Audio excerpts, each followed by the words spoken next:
suis dit, nous jouons avec la vie chrétienne tellement. Parce que nous ne connaissons pas les baromètres que Dieu a fixés pour notre vie. Écoutez, aujourd'hui, tu as 35 ans, 40 ans. Nous connaissons les années que nous avons vécues sur la terre. Mais qui connaît les années qui lui restent? Qui connaît les années qui lui restent? Personne. Je pense que si chacun s'asseyait pour dire que combien d'années il me reste, ou combien de jours il me reste, on n'agirait plus de la même manière. Pourquoi? Parce qu'on aurait peur du peu de temps qui nous reste. Si aujourd'hui nous avons 40 ans, 50 ans, je pense que les années où on a été robustes sont passées. Mais cependant, est-ce qu'on réfléchit? Au fait, ce soir, je vais parler d'une portion de la robe brodée que nous négligeons. La négligence de la robe brodée. Alléluia. La négligence de la robe brodée, c'est que quand tu ne fais pas le travail de la conversion, le travail de la transformation, tu rentres dans cet esprit de négligence où la vie chrétienne est tellement ordinaire. Je prie avant de manger, je dors, je prie, mais je ne me change pas. Je n'ai pas ce challenge jour après jour de la transformation. Je n'ai pas ce challenge de voir Dieu encore plus que je l'ai vu hier. On reste, c'est-à-dire que tu es là dans une vie paisible. J'ai même compris ceci, qu'à un moment donné, Dieu vomit les tièdes. Les personnes tièdes, ce n'est pas des personnes qui ne sont pas, ce n'est pas les personnes du dehors, mais ce sont les personnes de la maison, mais qui ne sont pas trop déterminées dans leurs actions. Ils sont tièdes. Leur tiédeur, c'est-à-dire, c'est lié du fait que leur vie chrétienne est basique.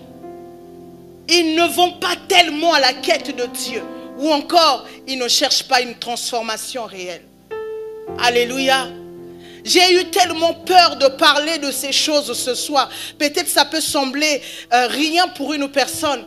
Mais quand vous vous rapprochez de Dieu, vous voyez que l'enjeu, même nous qui nous tenons devant le peuple de Dieu en train de prêcher, mais on se rend compte que non, ce n'est pas un jeu.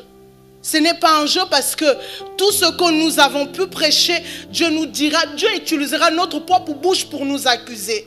Il dira, regarde, ici tu avais dit qu'il faut pardonner alors que Karine, toi-même, tu étais incapable de pardonner. Il dira, tu as dit aux gens de se transformer alors que toi, tu ne cherches même pas la quête de la transformation. Et nous sommes aujourd'hui dans notre génération, les chrétiens qui indexent les autres, mais qui ne s'indexent pas eux-mêmes. On regarde souvent ce que l'autre est. Mais ce qui me fait mal, c'est la vie de Moïse. La Bible dit, on vient de le lire, Moïse a imploré Dieu. Moïse a prié, il a dit à Dieu, s'il te plaît, permets-moi, il dit, qui est comme toi? Il donne les éloges à Dieu. Mais j'ouvre là une parenthèse. Depuis que l'histoire que Dieu a visité Moïse à Horeb, jusqu'à Deutéronome 3 là, Dieu avait toujours exaucé Moïse. Quand il y avait des situations avec le peuple, il a toujours exaucé. Mais cette fois-ci, pour une erreur de trop, mais une erreur qui ne vient même pas de lui, une erreur qui a été poussée par le peuple, c'est lui qui paye. Et il fait la prière devant Dieu. Dieu dit, son nez assez ne m'en parle plus. Mon Dieu, vous imaginez l'homme qui a toujours été exaucé, l'homme qui avait toujours l'approbation de Dieu, se voit être rejeté parce que quelqu'un a fauté et en voulant corriger. Et pourtant, il était du côté de Dieu. Il voulait bien faire les choses. Mais cependant, c'est lui qui a payé. J'ai compris ceci, bien-aimé, que la négligence de la robe brodée, c'est ce qui nous tue. Vous savez pourquoi?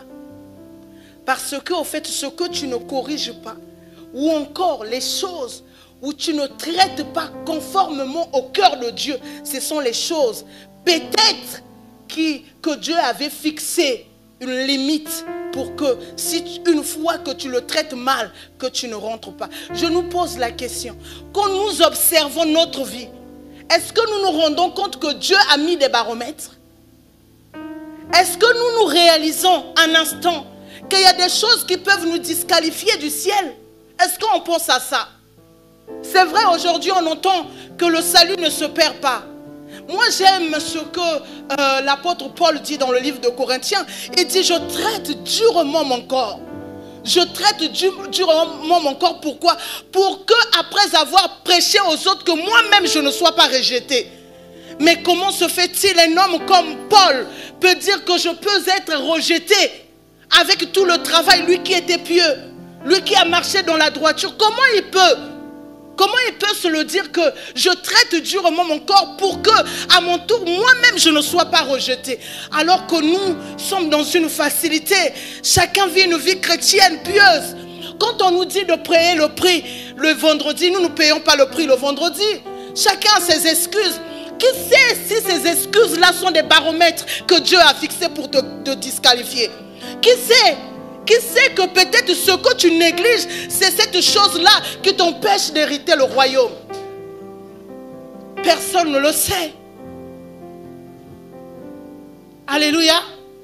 Aujourd'hui, tous, nous aimons le genre de prédicateurs qui nous challengent à devenir puissants, meilleurs et autres. Mais j'ai compris que le plus dangereux, c'est d'avoir réussi sur la terre et de perdre son éternité. C'est ça ce qui est plus grave. Mais le problème, c'est qu'aujourd'hui, nous ne travaillons pas notre éternité. Moi, je me suis posé la question, Karine. Si le Dieu que tu connais aujourd'hui, tu le connaissais à 10 ans passés, tu ne serais pas là. Même dans la dimension de la crainte et dans la dimension de l'amour et de l'intimité, tu ne serais pas là. Je pense que nous-mêmes, nous sommes les causes de notre retard. Et c'est nous-mêmes qui nous disqualifions devant Dieu. Mais ça, on ne se rend pas compte. Nous avons le temps de dire que tel péché, je l'abandonnerai, Dieu va m'aider. Mais on ne se donne pas les moyens pour abandonner les choses. Alléluia. Aujourd'hui, au lieu de laisser le Saint-Esprit broder notre robe, qu'est-ce que nous faisons? Nous laissons notre robe avec les déchirures. Nous laissons notre robe avec les saletés. Mais Éphésiens dit une parole qui m'a toujours bouleversée. Afin d'apparaître devant lui, une église glorieuse, ni ride, c'est-à-dire sans ride, sans tache. Mon Dieu. Mais vous imaginez le poids et l'exigence de ce qui est demandé? Sans ride, sans tache et glorieuse. La gloire dont on parle, ce n'est pas une gloire où les hommes nous acclament. C'est la gloire de se ressembler à notre Père. Alléluia. Mais quelle est cette personne aujourd'hui qui aspire à cet état d'esprit encore? Qui est la personne qui travaille son cœur de sorte que non, là Karine ne réfléchit pas comme ça. Là Karine ne pense pas comme ça. Là, tu dois agir comme ça. Tu dois avoir une vie de prière. Tu dois lire la Bible. Aujourd'hui, nous lisons tout, mais sauf la Bible. Alléluia. Nous travaillons sur tout. Mais le problème, c'est le problème des baromètres. C'est ça. Amen. C'est le problème des baromètres. Est-ce que tu sais ce que Dieu a fixé? Vous imaginez que c'est Dieu qui les délivre de l'Égypte. Dieu lui-même qui les délivre. Et c'est Dieu lui-même, Jotam, qui dit que vous n'entrerez pas dans le pays que je vous avais promis. Mais c'est grave. Dieu, tu viens nous voir. Tu nous proposes quelque chose. Tu nous vends un rêve. Nous étions pour nous esclaves, oui. On savait qu'on allait mourir, oui. Mais tu viens, tu nous proposes un rêve. Toi-même, Dieu, personne ne t'a dit quelque chose. Toi-même, tu es venu. Mais toi-même, tu te lèves encore dans le désert pour nous dire que non, vous n'entrerez pas. J'ai compris par là que Dieu peut te donner à manger. Dieu peut te délivrer.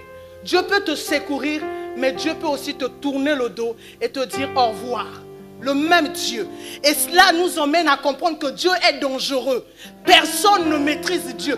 Dieu est une personne dangereuse qu'il faut s'en méfier. Vous savez, je ne vous dis pas de nous méfier de Dieu.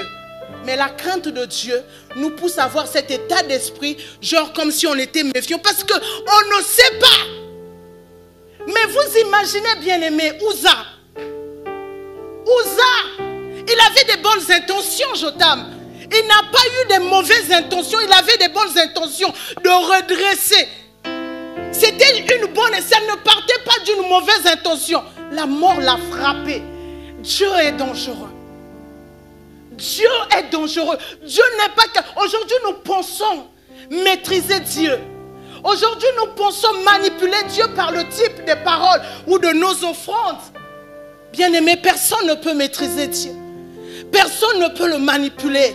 Personne ne peut le contrôler. C'est quelqu'un quand tu vis avec. Tu ne sais pas, peut-être c'est cette erreur-là qui va te coûter la vie. Tu ne sais pas. Tu ne sais pas. Aujourd'hui, c'est les choses, on ne nous parle plus de ça. J'aimerais nous dire ceci. Dieu est dangereux. Alléluia. Regardez l'histoire de Matthieu 7. Eux aussi courageux qu'ils étaient, ils disent, Seigneur, n'est-ce pas en ton nom? Nous avons fait telle chose. C'est en ton nom que nous avons fait. Vous imaginez quelque chose. La Bible ne dit pas que c'est au nom du diable qu'ils ont fait des miracles. La Bible reconnaît que c'est au nom de Dieu. Donc ils ont utilisé la puissance de Dieu puisqu'il est dit, Dieu ne récupère pas ses dons. Alléluia. C'est ce qui est écrit, n'est-ce pas? Quand Dieu donne une grâce, il le donne. Maintenant, même si tu le travailles mal, ce qu'il t'a déjà donné, il ne reprend pas. C'est ce que les écrits nous disent. Alléluia. Vous imaginez que Dieu les a laissés utiliser sa puissance. Dieu les a laissés faire des miracles en son nom. Et ils ont délivré les gens au nom de Dieu pendant qu'ils étaient eux-mêmes disqualifiés. Ils ont fait des miracles au nom de Dieu pendant qu'eux-mêmes ils étaient disqualifiés. Et vous jouez avec un tel Dieu. Un Dieu qui n'a pas pitié de tuer son propre fils. Aujourd'hui, nous disons que, grâce à Jésus, grâce à Jésus. Vous imaginez un Dieu pareil, qui prend son fils pour le livrer à la mort, qui le dépouille de sa gloire. Si il peut dépouiller Christ de sa gloire, Philippiens 2 le dit. S'il peut dépouiller Jésus de sa gloire, pour sauver l'humanité, tu penses que c'est toi et moi? Vous pensez que ceux-là qui sont en enfer, Dieu ne les avait pas aimés? Alléluia.